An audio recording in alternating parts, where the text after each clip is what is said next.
Non-Techies, this is Jess from Non-Techie Entrepreneur. Today we'll be going over how to create multiple locations on Square. Square gives business owners free multi-location management features. Each location can have its own address, business hours, bank accounts, contact info, and item library. This allows for you to run multiple locations from one Square dashboard with ease.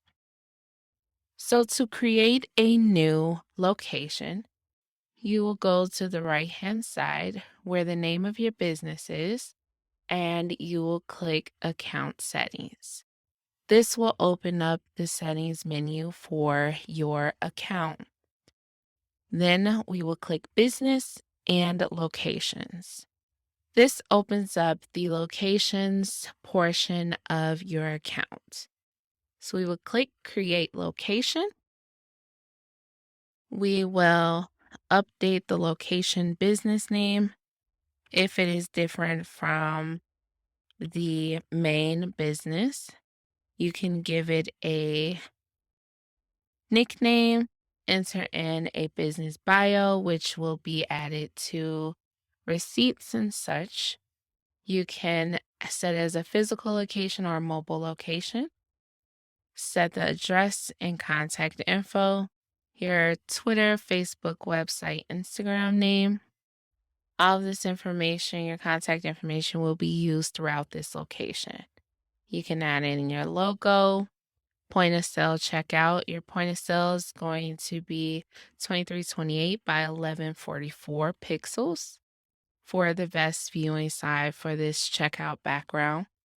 And your business hours.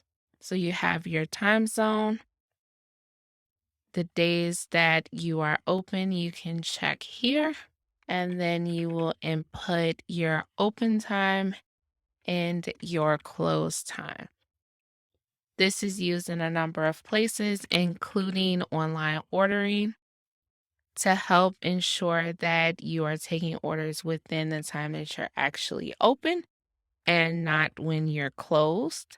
So once you input those, you're able to put in a bank account for this particular location, which can be different from your main one, your preferred language, and then if you would like to match an item library from another location, you can drop down and you'll see your locations there. Then you will click Save. So now you have a new location type. So that is how you create new locations on Square.